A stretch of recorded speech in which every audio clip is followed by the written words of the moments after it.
Orá, tu casa en Israel. Perfecto. Comenzamos entonces con un pequeño cuento. Dos hombres, ambos muy enfermos, ocupaban la misma habitación de un hospital. ¿Está bien?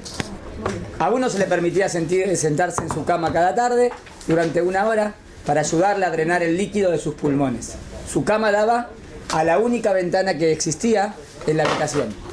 El otro hombre tenía que estar todo el tiempo boca arriba y los dos charlaban durante horas. ¿Está bien? Hay uno que daba a la ventana de la habitación y otro no.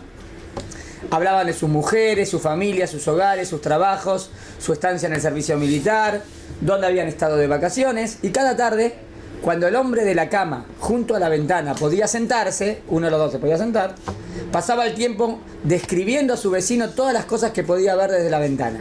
El hombre de la otra cama empezó a desear que llegaran esas horas en que su mundo se ensanchara y cobrara vida con todas las actividades y colores del mundo exterior, porque él estaba en la otra camita y estaba también boca arriba y no se podía mover, no podía ver nada.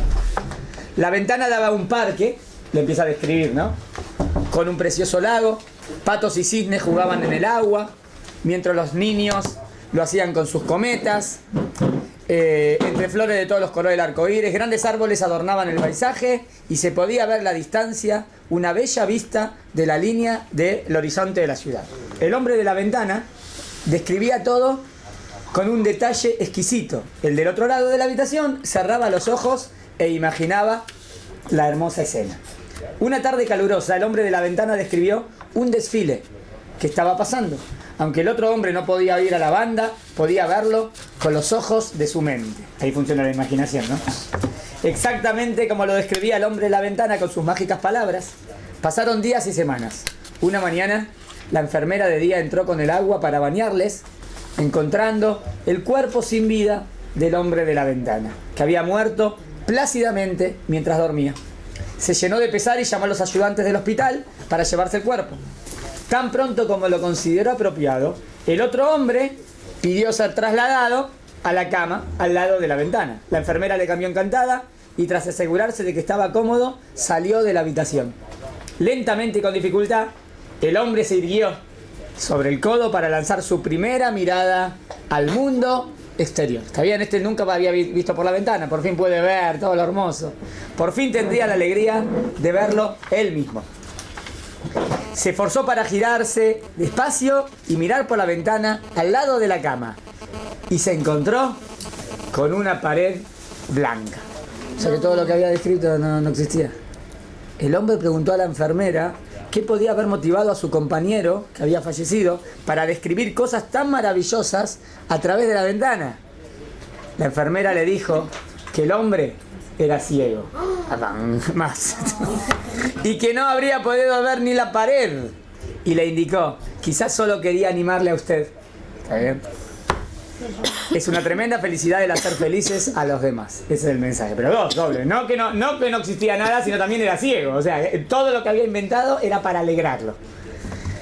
La tremenda felicidad es hacer felices a los demás, sea cual sea la propia situación.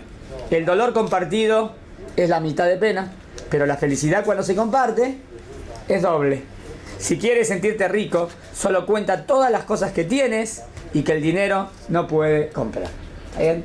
Para valorar que podemos ver, para valorar que Baruch Hashem nos levantamos con vida, para valorar todo lo que tenemos, que a veces les digo, es normal, son millonarios.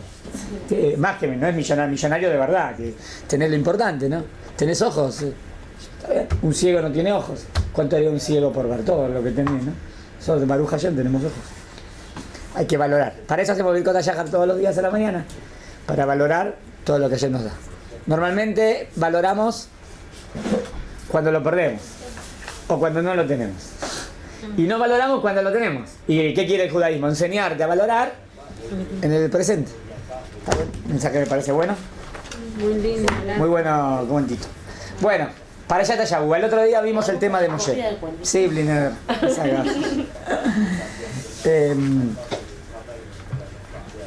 El otro día analizamos el Jet de Moshe. ¿Se acuerdan? Sí. ¿Qué pasó con Moshe y Aarón? Sí. Ahora vamos a analizar la primera parte de la Perashá. La Perashá se llama Jucat. Jucat. ¿Qué significa Jucat? La ley. Leyes. Leyes. ¿Y de qué ley me habla? Una ley muy extraña. Vamos a leerla. Tienen 2 hojitas. 2:53. El tema, para Aduma.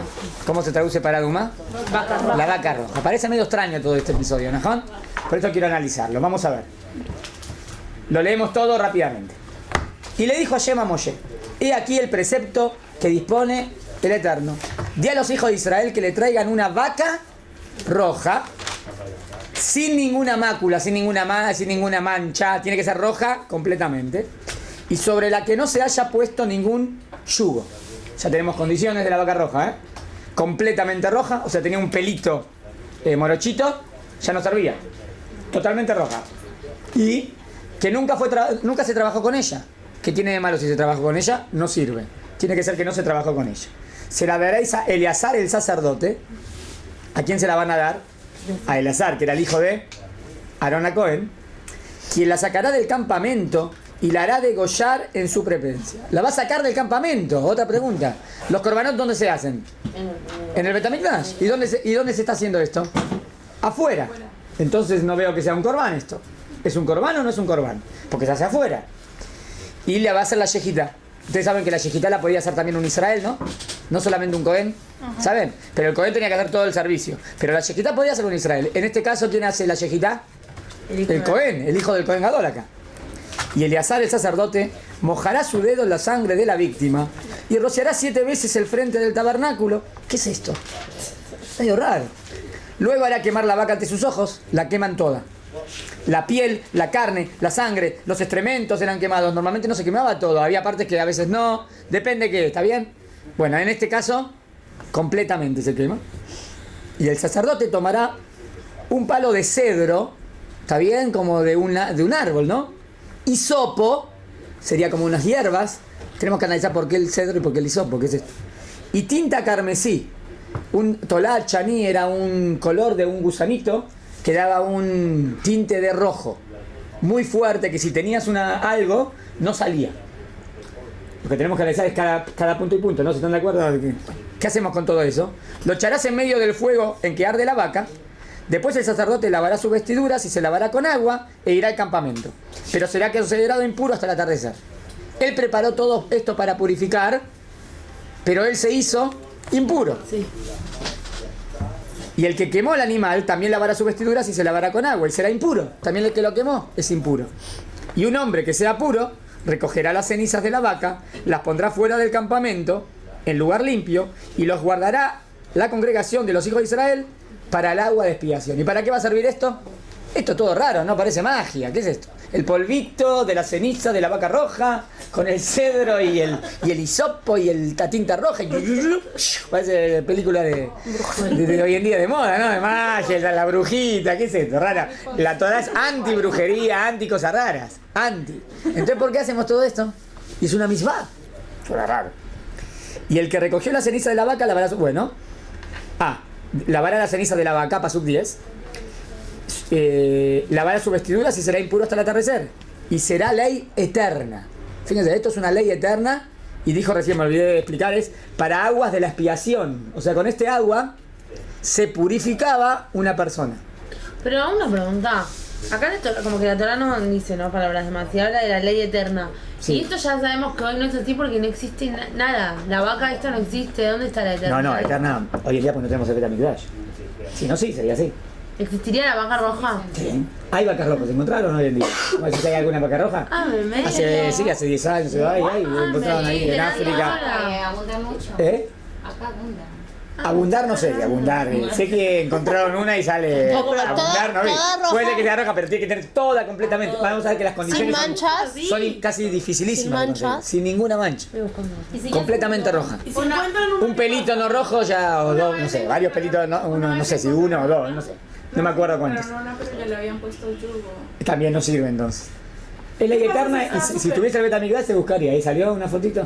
A ver, yo quiero ver. Yo quiero las ver. características y todo, se le tiene que hacer. Hoy en día sí, pero hoy en día tenemos otro tema que no, todo el tema de la impurificación. La purificación era efecto del templo y no tengo templo. Si estuviese el templo, claro, sería 100%. Sería 100%, es una ley eterna, claro. Es una misma de la Torá. Aquí la pintaron, por favor. A ver. No, espera. Después analizamos las fotitos de... Y será ley eterna para los hijos de Israel y para los extranjeros que morarán en ellos. El que tocara el cadáver de un hombre, ¿quién se impurificaba y necesitaba esto de la vaca roja más que todos? El que tocaba el cadáver de un hombre quedaba impurificado durante 7 días. Tumat met.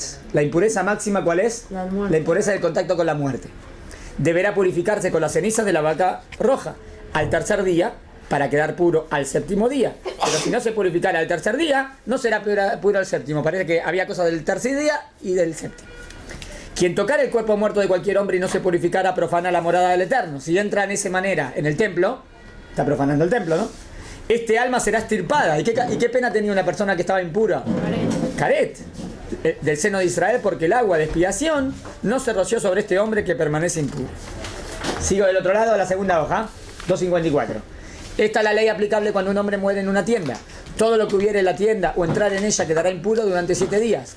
Todo recipiente descubierto que no tuviera tapa ajustada será impuro. El que tocara en el campo a un muerto por espada, o un cadáver cualquiera, hueso de hombre o una tumba, quedará impuro. Todo ejemplo de tumat, met. O contactos con utensilios que estuvieron en la casa de una persona que murió, o que estuvo en contacto con un muerto, todas las posibilidades. Y para poder purificarse, el impuro tomará cenizas de purificación de la vaca bermeja, que echará una vasija con agua corriente. Otro punto que hay que ponerlo en agua. Y estas aguas se llaman aguas vivas. Tenemos que saber por qué se llama aguas vivas. Y una persona limpia tomará un hisopo, lo sumergirá en el agua y rociará con él la tienda, todos sus utensilios y todas las personas que estaban allí. Igualmente rociará el que tocare huesos humanos, un muerto por espada o por muerte común o una tumba. De ahí vemos que ir a una tumba también está prohibido para un cohen, ¿ven? Ven que es un lugar impuro, una tumba. Y la persona rociará a la impura al tercer día y al séptimo día el purificado lavará sus vestiduras y se lavará con agua y quedará puro al atardecer.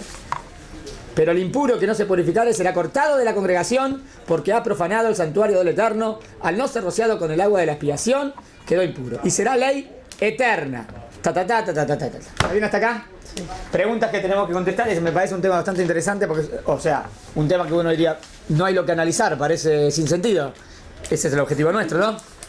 ¿Cuál es nuestro objetivo? Siempre buscarle sentido a las cosas, si se puede. Vamos a intentar. Tienen que leer las preguntas que tenemos que analizar. Bueno, preguntas centrales. Pregunta número 1. Sabemos que todas las ofrendas que Hashem estipula deben ser hechas dentro del templo. ¿Por qué la paraduma es hecha afuera? No solamente afuera del templo, dice afuera del campamento. Lo dice más fuerte. Del campamento de los Kohanim, de los campamentos de los Levim y de los campamentos de Israel. Afuera. ¿Por qué afuera? Si es para purificarte es algo puro, ¿no? No sé. Las cenizas se mezclan con aguas vivas. ¿Qué tiene que ver las aguas vivas con todo esto? ¿Está bien? Parece cosa de magia. Tercera pregunta. ¿Cómo puede ser que purifica a los impuros, pero impurifica a los puros? Contradicción. Suena una contradicción, ¿no? Si purifica, no puede impurificar al que lo tocó eso. Pero una persona que estaba puro se impurificó. Entonces no entiendo. ¿Por qué habla de este precepto en este contexto? Contexto. El tema anterior fue el tema de los diezmos. Diezmos que había que dar en el templo. Después vino la paraduma y después vino la muerte de Miriam y lo que pasó como llegaron. Los temas no se ven qué hilado hay, ¿no? ¿Cuál es el hilado? De este tema cómo pasó este tema, de este tema cómo pasó este tema. ¿Por qué tantas condiciones? Que sea completamente roja, que nunca haya sido utilizada para ningún trabajo, que no tenga ningún defecto, mezclado con el cedro, con el arbolito el cedro y con el hisopo. Y con la tinta de él, este gusanito Tolá Chani, que tiene de rojo. ¿Se entendió? ¿Cuál fue la última pregunta? O sea, todas las condiciones, metí todos los puntos. La de ¿por qué el arbolito? ¿Por qué el hisopo? ¿Por qué la tinta roja? ¿Por qué que no sea sin ningún defecto? ¿Y por qué nunca se haya trabajado con ella? O sea, si agarramos una vaca roja la encontramos 100%, ¿no? Y una vez alguien trabajó con eso en la tierra, ya no me sirve. Por eso hay casos que en esa cuando época conseguían una, en la época puras... del templo, cuando conseguían una, pagaban mucho por ella. Por eso en esa época existían vacas normales. Sí, todo. Conseguir una vaca roja siempre era algo difícil. Ah, y también en también esa era- época era difícil. Ah, no. Ah, yo creí que eran todas vacas rojas. No, no eran vacas rojas, era difícil conseguir una vaca así. Por eso es algo raro todo esto. Pero se conseguía y se pagaba mucho dinero por eso y tal. ¿Y no estaban enfermas esas vacas? No. Porque salían así rojas. No, es como una mujer chica pelirroja, porque enferma, ¿no? Los chinchis son de verdad. Pero qué raro, sin mancha. Sí, es algo raro, por eso. Qué raro. ¿Está bien hasta acá? ¿Empezamos? Empezamos a contestar. Según el Midrash, ¿está bien? Raba, dice Rabbi Yoshua el nombre de Rabbi Lehi.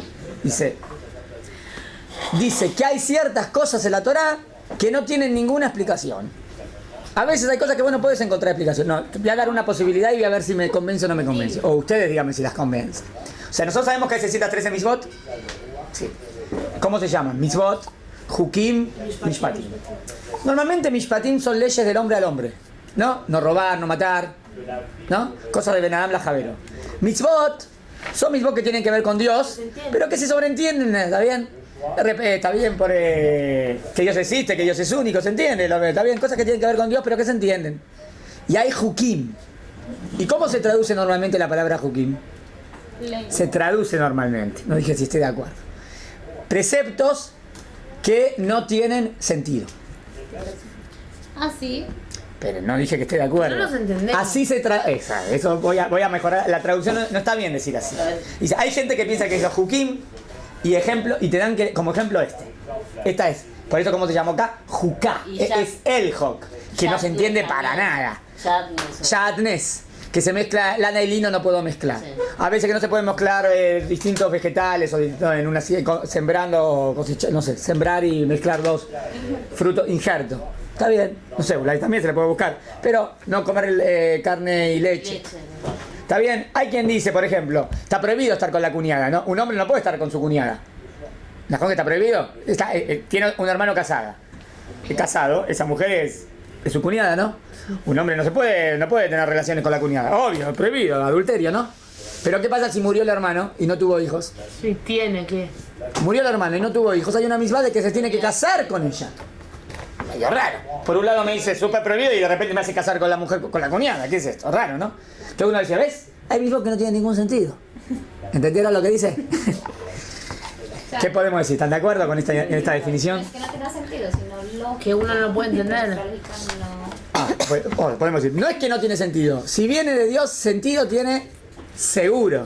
Nosotros no podemos entender el sentido. Segunda definición, que tampoco dije que esté de acuerdo. Los hukim son misbot, que seguro tienen un sentido, porque si viene de Dios tienen un sentido, pero el hombre no puede captar el sentido. O sea, que todos los hukim que hay en la Torah podría decir que nosotros no podemos entender el sentido. Bueno, tienen un sentido, pero nosotros no la podemos entender. Está bien, podría ser una definición, ¿no? Eso es más lógico. Y por lo menos, hay algo que es seguro. Hay algo que es absoluto. Si viene de Hashem, por algo es. No puede venir de Hashem y no es por nada. Es porque sí. ¿Para qué te dice eso? Porque sí. Ah, sí. Para probarte, si lo haces o no lo haces. Pero para no hay ningún sentido para eso. O sea, me podía haber dicho que todos los días cuando me levanto en la mañana, salten una pata 20 veces. ¿Sí? En vez de decirme lo de lana y leche, lo de carne y leche. Si el motivo de la misma es probarte si lo haces o no lo haces, yo también te puedo decir. Salta 20 veces cuando te levantas. ¿Por qué? Te quería probar si lo hacías o no lo hacías. Pero me agarró un calambre después. ¿Está bien? Quería probar. No, está bien. ¿Qué tiene que ver? Miren, no. Lo que quiero decir, si Hashem te dice que hagas algo, por algo es. Digamos, o sea, si la misma no tendría ningún sentido, o sea, podría ordenarte cualquier cosa, ¿no? Agarrá la agenda telefónica y leete 100 teléfonos. ¿Está bien? A las 10 de la mañana. Entonces tenés que agarrar la agenda, y... ¿Por qué? ¿Para qué? Para probar. No. Si viene de Hashem es por algo. No puede venir por nada. Bueno, está bien. Es por algo. Estoy seguro que no me va a decir eso los teléfonos o de saltar porque ¿para qué? A menos que tenga un sentido, para que haga gimnasia y sea... Está bien, bueno. Pero si no, no te va a decir algo que no tiene sentido. Pero puede ser que nosotros no lo podemos entender. ¿Me siguieron hasta aquí? Sí. A eso quiero contestar. ¿Qué dice la Gemara? Que Shlomo Amelech sabía el sentido de todas las misot. ¿En serio? Menos una. Dejen menos una. Primero me interesa... Esperen. ¿Hay 613? Espera. Hukim, ¿cuántos hay de las 613? Hukim.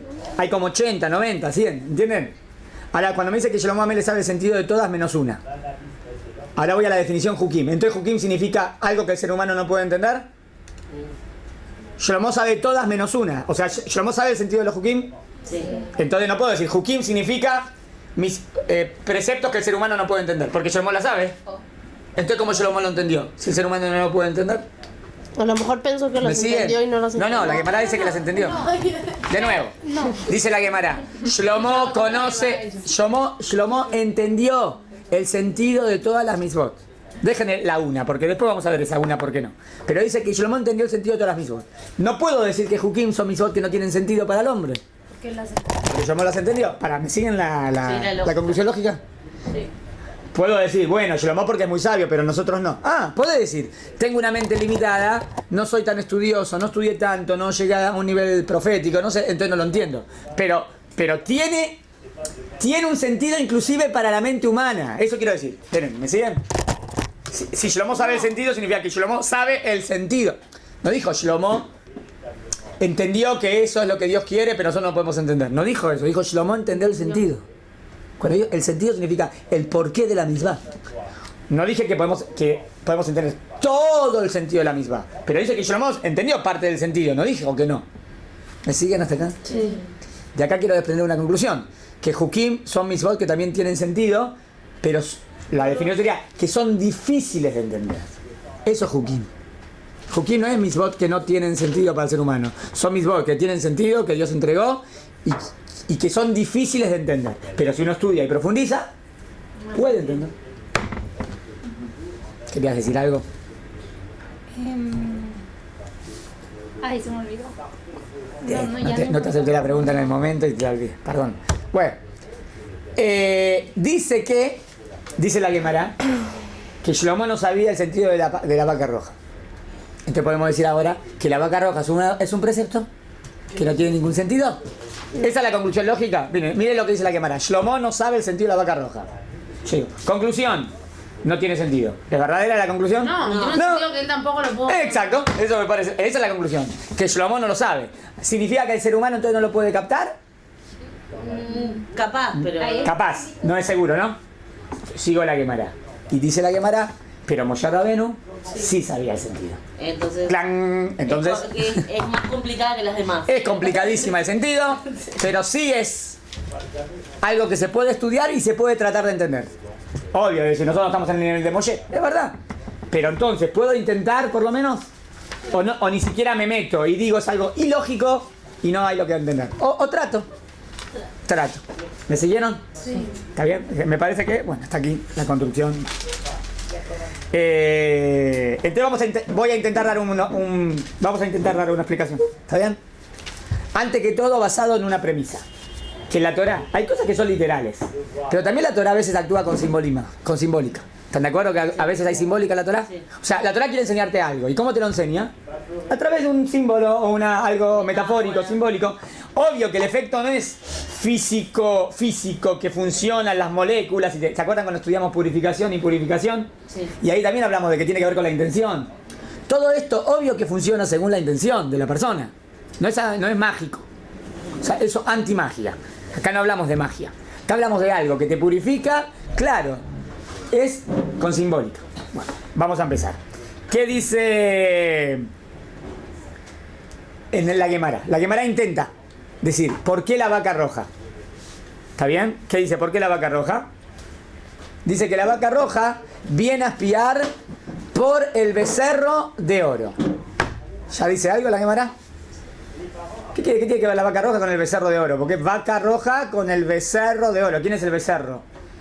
El becerro de oro es el pecado más grande de Israel, ¿no? Sí. Entonces, ¿por qué tiene que venir la vaca roja a espiar por el becerro? El becerro es el ternerito, ¿no? Es como que viene la madre, ¿no? Sería como que viene la madre todavía no vimos de qué, a espiar por ese pecado más grande que tuvo Israel. ¿Me siguieron hasta aquí? Sí. ¿Hay alguna lógica así de que cuando vos hiciste una transgresión tenés que recordarlo, tenés que hacer... Siempre, normalmente, si hago un pecado te vas a hacer teshuvá, ¿no? Pero ¿por qué Israel tendría que, para siempre, para todas las generaciones, recordar el becerro de oro? Si es algo que lo hicieron tus ancestros. ¿Por qué tendríamos que recordarlo nosotros también? ¿Tiene algún sentido que lo recordemos? Sí, para no volver a comentar. Muy bien, primero que es el pecado central de toda Israel. O sea que tenemos parte en eso, ¿no? Sí. Segundo, que podría alguna vez pasar de nuevo. Entonces, bueno, siempre recordarlo para no caer. Tercero, como dice Rambam, que hacemos en Yom Kippur todos los años. Estudiamos en el Jote Yuba. ¿Están estudiando con Carolina el Jote Yuba? O algo así. El otro día que escuché que les hablaba del Jote Yuba. Bueno, ¿se acuerdan qué tenemos que hacer en el Bidui? Pedir perdón por todo lo que hicimos en el año, ¿no? Y dice Rambam que todos los años tenés que volver a repetir, ¿qué? Cada uno de nosotros. Todas las transgresiones que hiciste en la vida. De Yom Kippur en Yom Kippur pasás por la lista de todas las cosas que te equivocaste y pedís perdón. Pregunta, ¿para qué? Si ya pediste perdón el año pasado. ¿Para qué pedís perdón por algo que hiciste hace 5 años? ¿Para qué?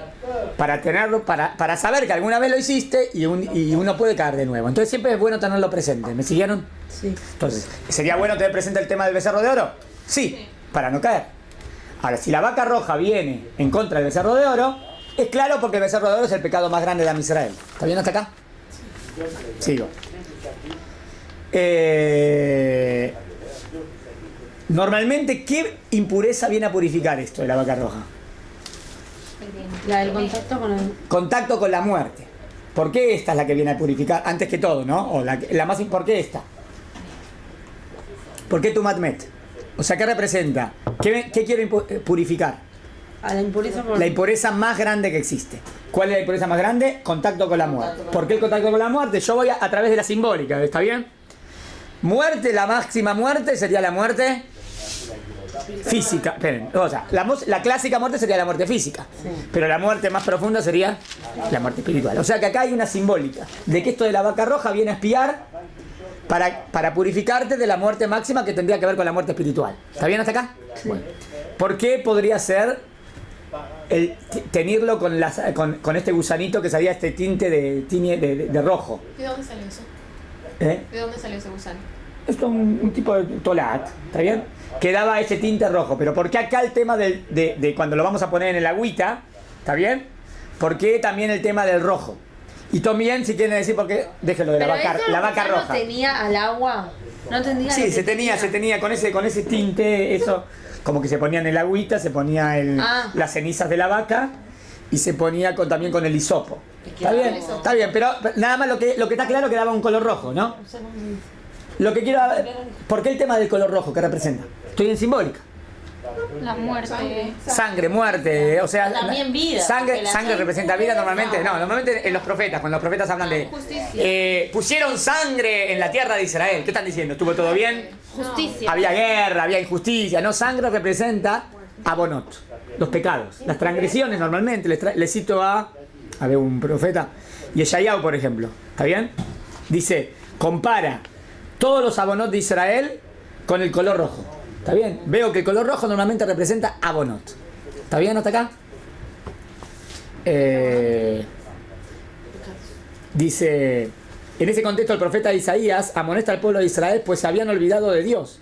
Pues más que seguían acudiendo al templo de Jerusalén y rezaban a él, no obstante con sus actos demostraban que se habían olvidado de Dios y no lo tenían presente. Y ahí, ¿qué dice Isaías? Sus manos están llenas de sangre. ¿Qué quiere decir tus manos están llenas de sangre? ¿No? De injusticia, de violencia. No, es el pecado, ¿no? ¿Me siguen hasta acá? Está bien. ¿Qué se hace con la vaca roja? Se la quema, ¿no? ¿Qué se hace con la vaca roja? Se la quema completamente. Sí. Dijo toda, hasta que quedaba ceniza de ella. Sí. Y después, ¿con qué se la mezclaba? Con el agua. ¿Está bien? Y esa era la manera de purificar, ¿no? ¿Vimos algo parecido en el becerro de oro? Si se acuerdan. Cuando bajó Moshe Rabenu. ¿Qué hizo con el becerro de oro? Lo fundió. Lo fundió y lo convirtió en polvo. ¿Después qué hizo? Lo puso en agua. ¿Y después qué se hizo? Se los hizo tomar. Está escrito en la Torah lo que dije. También no estoy trayendo un midrash. Ahora, interesante, porque es parecido, ¿no? Cenizas, vueltos cenizas, mezclado con agua y se los hizo tomar. Nada más yo estoy buscando un parecido. Acá la vaca roja también se la hace cenizas y también se la ponía en agua. Acá no se las hace tomar, se tira, ¿no? Para purificar. Pero es parecido. Ahí también era purificarlos del becerro de oro. Bueno. Otro punto importante. ¿Qué quiere decir? ¿Por qué será una vaca roja que nunca tuvo yugo? La que tenemos que quemar. que nunca tuvo ningún yugo. ¿Qué representa el yugo? Yugo sería esclavitud, también puede ser esclavitud. Pero si acá miren, vamos a decir, vamos a sostener así, la madre es la madre del becerro de oro. Esa viene a espiar por el becerro de oro. El becerro de oro sería el pecado muy grande, ¿no? Esa vaca tiene que ser completamente roja. ¿Por qué completamente roja? ¿Roja qué representa? Abonot. Todo el pecado, ¿no? Y yo tengo que purificar a Israel de todos los pecados. Esa vaca roja completamente se la tiene que quemar completamente. ¿Cuál sería la simbólica? ¿Qué quiero como quemar completamente o hacer desaparecer completamente? La transgresión, ¿no? ¿Por qué? Pero esta es la madre, no es el becerro, es la madre. ¿Qué representará la madre? La fuente. La fuente base del Pecado. ¿Qué le parece esta? La doctrina del pecado. Estoy simbólico, ¿no? Este sería el ejemplo de la doctrina del pecado. Ahora quiero demostrarlo. ¿Por qué llamas a la vaca roja la doctrina del pecado simbólicamente? Por eso es una vaca que nunca tuvo ningún yugo. No puede tener ningún yugo ella. O sea, ¿qué yugo como no reconoce o no quiere tener? El de Dios. El yugo de Akadosh Baruj Hu. O sea, esto representa a la persona que no quiere nunca aceptar a Akadosh Baruj Hu, el yugo de Dios. Y eso, algo así, una vaca así, ¿qué hay que hacer? Quemarla completamente. ¿Me siguen hasta acá? Todo el rojo tiene que ver con los pecados. La madre es porque la madre del pecado. La doctrina del pecado. El principio de todos los pecados. Que ahora tenemos que analizar cuál es, ¿eh? ¿Qué es lo que lleva al ser humano a pecar? Eso hay que quemarlo completamente. ¿Por qué hay que quemarlo completamente? Para purificarte. Sí. O sea, tenés que luchar contra ese punto que es el que te hace caer constantemente. ¿Hasta acá me siguieron? Sí.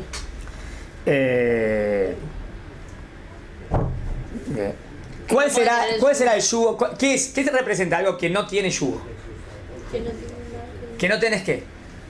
¿Qué sería una persona que no tiene ningún yugo? Que no tiene... No tiene la capacidad de aceptar. Eso, no tiene capacidad de adaptar y no tiene ningún... No tiene humildad, o sea. Sí, ¿qué más? Pero no le gusta tener un yugo, no le gusta tener ningún límite. Ningún límite. Desenfrenado. Ningún límite. O sea, ¿qué es el totalmente? Pasiones, deseos, material. Le decís, no, pero hay cosas que tenés que controlar. No, déjame. O sea, ¿qué naturaleza es esa de la persona? ¿Cuál es la naturaleza de la persona que lleva al ser humano a pecar? Es verdad que tiene que ver con el orgullo también y el egocentrismo. ¿Pero qué es? ¿Qué instinto es? ¿Qué instinto es? Es instinto del mal. Pero digamos que el ser humano instintivamente no es malo. No es malo. En verdad, naturalmente es bueno. ¿Qué parte es la parte que nos hace pecar? ¿Qué parte nos hace transgredir?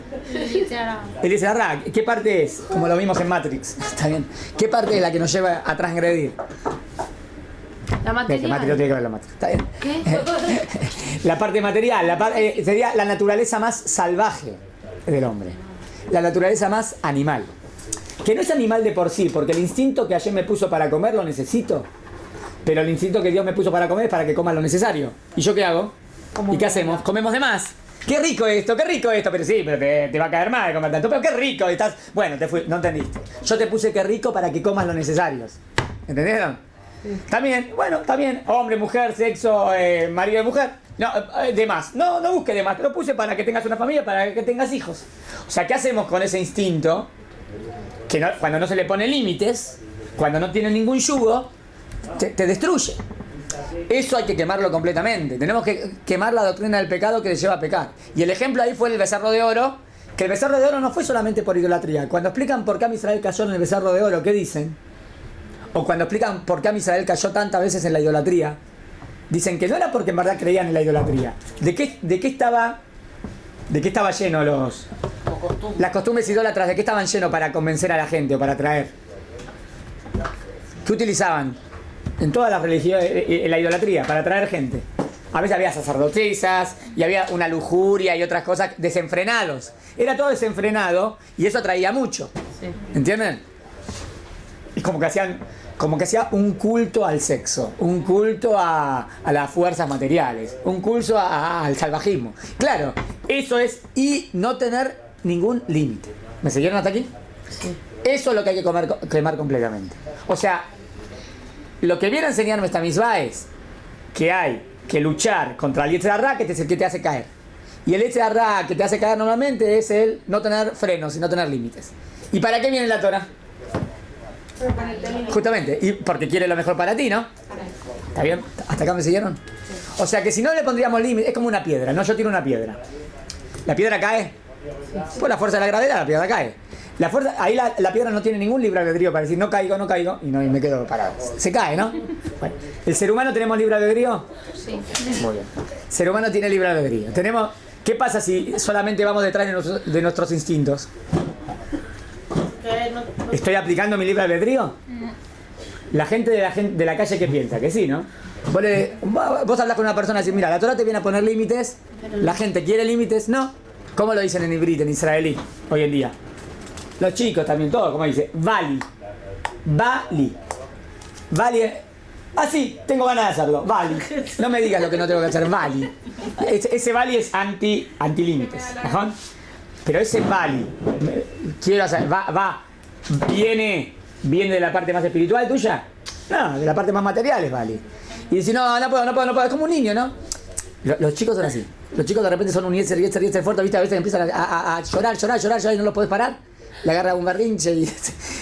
porque, pobrecito, el niño no tiene la fuerza para dominarse. Es completamente yetzer, porque todavía no tiene la parte más elevada para controlarse. Y bueno, hasta que le pones límites. La Torá nos enseña los límites para mejorar como personas. Entonces, ¿qué nos da? Cuando nos da los límites. Nos enseña a ser de verdad libres. O sea, de verdad pensamos que somos libres, pero no somos libres, somos esclavos. ¿Esclavos de qué? Esclavos de tus instintos. Eso es lo que está manteniendo ahí la película Matrix. Sos esclavo de lo material, esclavo de las máquinas, esclavo de tu parte material. ¿Qué tenés que hacer? Liberarte. Liberar tu mente. ¿Cómo libero mi mente? Primero controlando y poniéndole límite a los instintos. Los instintos no son malos ni son buenos. Ahí vamos a contestar otra cosa. ¿Por qué un cedro? ¿Por qué un arbolito alto? ¿Y por qué un hisopo? Que es lo más bajo. Lo más alto y lo más bajo. Eso también se utilizaba para quemar todo esto y para usarlo en todo esto. ¿Qué te viene a decir la Torá? Que los extremos son malos. Bueno, como dice Rambam, ¿no? No es bueno un extremo que seas completamente indiferente, es malísimo. Y tampoco que seas hipersensible, también. ¿Está bien? Porque está bien, por cada cosita. Está bien. No. Está bien. Entonces, el ejemplo es lo que dice Maimónides, el equilibrio justo. Y la Torá que te viene a enseñar el equilibrio justo. Por eso quemamos los extremos como diciendo, tampoco está mal permitirse todo. ¿Está mal permitirse todo? Pero esto también es un extremo, aunque Claro. es la vaca que no tenga ni un pelo. Está bien, no, eso es lo que quemo. Quemo el extremo. Ok. Exacto. Está bien. Quemamos el extremo. Hacemos desaparecer lo que es negativo. Esperen, ¿entienden por qué? Paren, permitirse todo está prohibido, ¿no? Está mal permitirse todo, ¿es? ¿Cómo se diría? Liberarse. Sí, pero hay una palabra más que se ve lo negativo. ¿Cuál es la palabra? Que vale todo.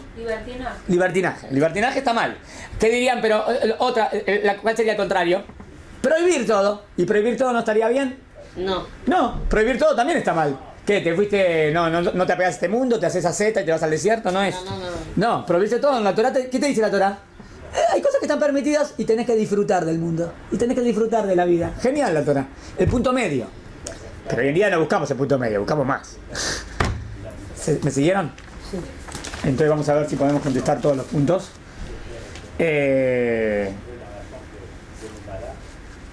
Hasta acá, a ver si contestamos todo. Vaca roja, la doctrina del pecado. Completamente roja, ¿Por qué acá es el peor de los peores? Porque completamente rojo, no tenía nada positivo. Y eso, bueno, eso es malísimo. ¿Por qué con el cedro y con el hisopo los extremos también son malos? ¿Por qué con el tinte rojo? De nuevo, tenerlo de lo que quiero borrar es la Saberot. ¿Qué quiero borrar? La madre de la Saberot. O sea, la causa. La causa de la Saberot quiero destruirla completamente. ¿Y a quién viene a purificar esto? Al que estuvo en contacto con la muerte. Si vamos a la simbólica sería, viene a purificarte de la muerte espiritual. Que es a la muerte. La muerte material es físico, eso no es lo verdadero, es lo máximo. ¿Y qué es la muerte espiritual? Eso que explicamos todo en la clase. No tener límites, ir detrás de la parte salvaje, entonces te morís espiritualmente. ¿Qué quiere la Torá? ¿Enseñarte? No, a hacer eso. A liberarte. O sea, la Torá te quiere liberar. La Torá te quiere dar libre albedrío. La Torá te quiere enseñar a ser libre de verdad.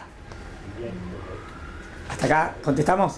Sí. ¿Qué pregunta? No, Todavía nos falta el no agua. entendí El agua lo no de- contestó. Lo del hisopo, ¿qué representa? Hisopo sería como una hierbita, como una Tipo yema. algo bajo. Como en el estado vegetal, el cedro sería el árbol más alto y el hisopo sería algo más bajo. Ah. En el estado vegetal, ahora agrego algo más. ¿Qué mezclamos en todo esto? Mezclamos una vaca roja que es animal. Sí. Mezclamos Agua. también el gusanito, que sería un animalito menor.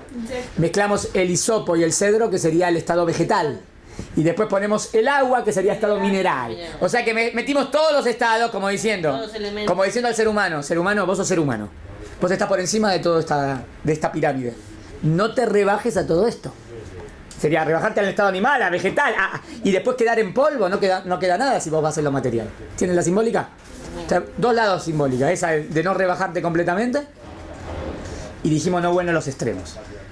¿Qué me viene a enseñar? Que si esto lo mezclo en el agua viva, con esto purifico. ¿Por qué si esto lo mezclo en agua viva, purifico? Esto me viene a enseñar algo más. O sea, todo esto era la doctrina del pecado. La doctrina del pecado te hace caer. Y esto es la manera de purificarte. ¿Cómo te purificas? Mezclándolo con agua viva. ¿Qué representa el agua de la vida? ¿Quién es el agua de la vida?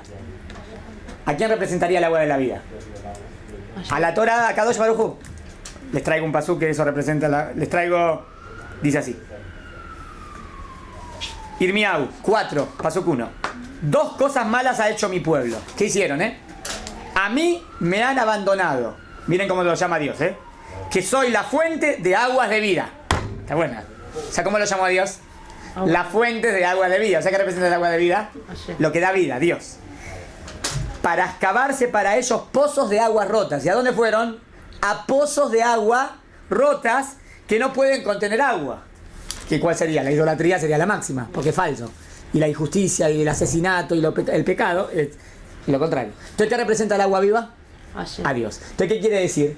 Que siempre hay esperanza. Nunca se termina la esperanza. Siempre todo se puede remediar y se puede mejorar. Mezclalo, purificate, hacete yubá y mejoras y salvas tu vida espiritual. Está bueno el mensaje. Esa es la manera para purificar al que estaría muerto espiritualmente. Que para todavía no está muerto espiritualmente. Hasta que no se muera, está en estado de como stand-by, de muerte espiritual. La persona desenfrenada que no tiene ningún yugo.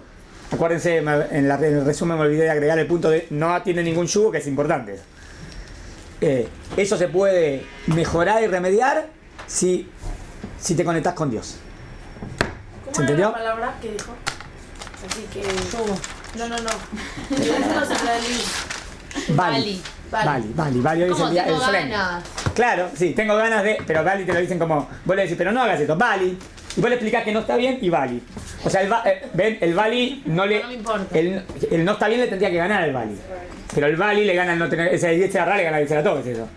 El Vali... La confusión es que el Li... Tengo ganas yo... La pregunta es cuál es el verdadero Li. Yo. El verdadero yo, lo espiritual o lo material. Pero no termine, me falta un punto más. Un punto más de esto.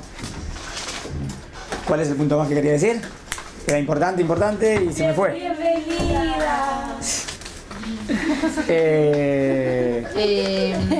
Hay algo importante. Y la última que dijiste fue el del yugo. Ay, como se me fue algo importante. Stop, esperen. Déjame ver, me acuerdo. Mírenlo, le cito a Rambam. ¿Está bien? El Hot. Ahora, a la J, ¿cómo purificar? Ya me acordé. Primero digo esto y ahora. Tal como el que tiene la intención de purificarse, al sumergirse en el baño ritual, ¿ya se purifica? A pesar que nada cambió en su cuerpo. La verdad, ¿no? La persona tiene la intención de purificarse. Hizo todo lo que la Torah dijo, se metió en el agua y salió. ¿Hay algo que cambió en el cuerpo? No. ¿Pero se purificó? Sí. O sea que no es algo físico. Es algo espiritual, ¿no? De la misma manera, aquel se propone purificar su alma de las impurificaciones del alma. Es decir, y acá viene, esto me interesa, ¿qué son las impurificaciones del alma? Los pensamientos malos y las malas cualidades. ¿Qué es lo malo? Los pensamientos malos. Si crees que Dios, si hay Dios o que Dios tiene cuerpo, es un pensamiento erróneo total. Sí, si pensás que hay pensamientos malos y malas cualidades. Tikkun Amidot, orgullo, egocentrismo, soberbia.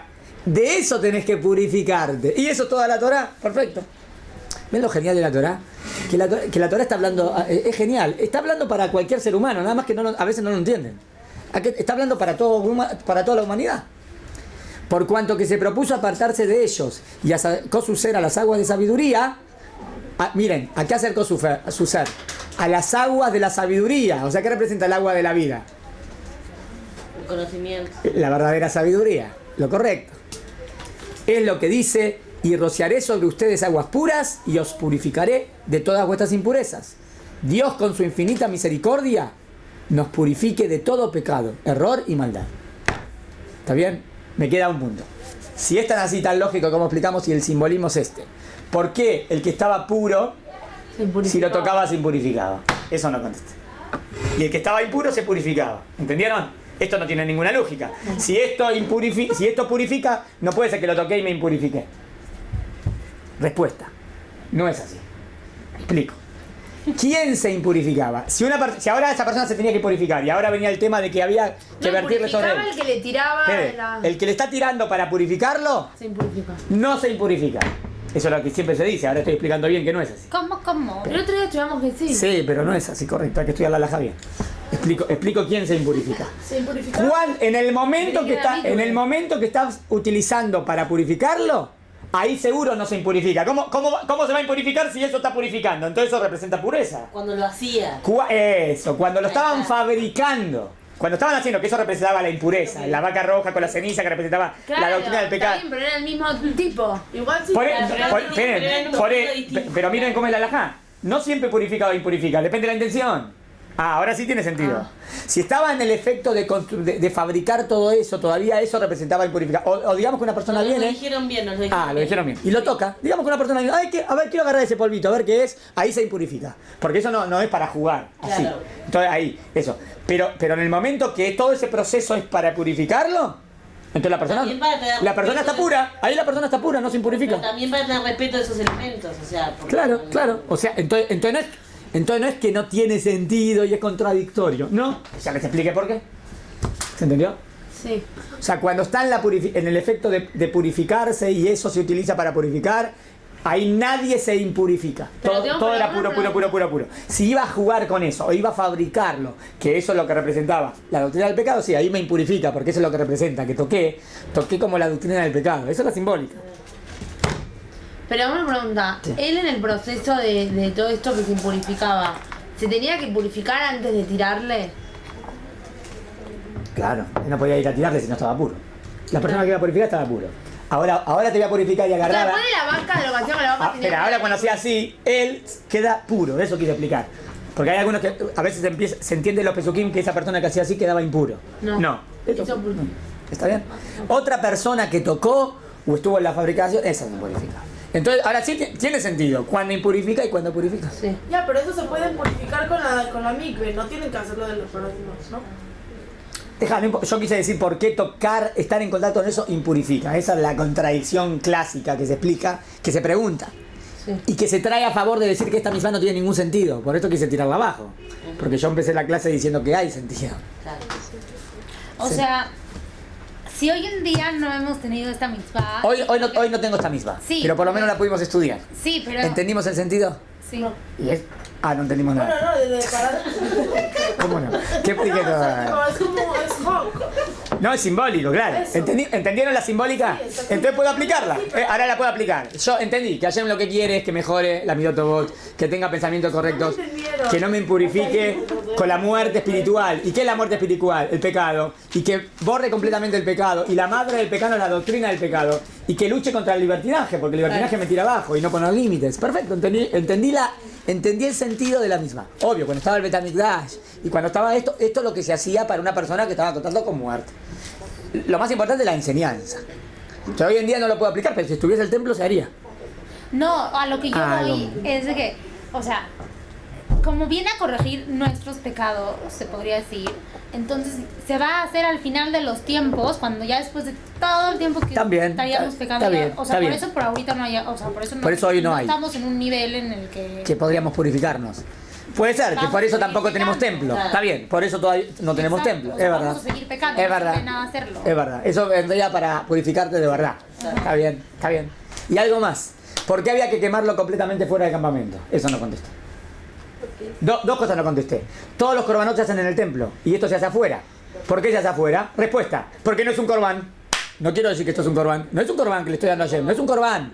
Esto es, vengo a destruir la doctrina del pecado. No es un corbán. Por eso se hace, primero, por eso se hace fuera del campamento. ¿Por qué fuera del campamento? Del campamento Cohen, del campamento de ahí y campamento de Israel. Porque esto representa el pecado. Entonces no lo quiero adentro del pecado, no lo quiero adentro del templo. En ningún campamento, es afuera, afuera, afuera, afuera. Esto era esporádico. O sea, esto pasaba cada vez que se moría alguien. No, la verdad es que esto se hizo, hay que ver si se hicieron una o 10. Se hizo una vez y con eso duró para mucho tiempo, con ese polvito. Creo que después creo que en total se hicieron 10 vacas rojas. En total. Habría que verlo, no me acuerdo, ¿está bien? Pero no se hacía en el momento, se hacía y se dejaba para siempre. Eso es como ese polvito quedaba ahí, lo tenían en vasijas y eso es lo que se utilizaba. Es simbólico. Explicado por qué afuera, se entendió por qué afuera. Sí, no explicamos que no es un corbán, por eso afuera. Y otra cosa más, ¿y pero por qué lo hace un Cohen? Si no es un corbán, ¿por qué lo tiene que hacer el hijo del Cohen? Por cuanto que es afuera, alguien podría haber pensado, una persona podría pensar, mira, porque es afuera, me doy cuenta que que no es corbán, pero eso es la manera de hacer corbanot. Entonces una persona podría decir, mirá, está haciendo un corbán afuera, es peligroso. Entonces, bueno, primero que lo haga un Cohen, porque el Cohen sabe y está haciendo exactamente lo que se debe hacer, tiene la verdadera intención. ¿Entienden por qué el Cohen? Porque el Cohen sabe, siempre está, si es afuera, uno podría decir, mirá, todos los corbanos se hacen afuera y el otro adentro y afuera. ¿Es a otros dioses? ¿Es a otra cosa? No, es a un Dios único, el verdadero. Y por eso lo hace el mismo Cohen, que estaría adentro, lo hace afuera. Y al Cohen también le doy a hacer la yejitá, que normalmente no se le da a otra persona, para que sea correctamente la intención de la misma. ¿Está bien? Ay, lo he observado. Se ha leído que lo observaba. Que tenían que observar, ¿qué observar? El Cohen observaba mientras el degollaba la vaca. O sea, pero era dentro, al frente de... Sí, bueno, esa hay que ver. Buena pregunta, hay que ver esos detalles de cómo tenía que hacerlo.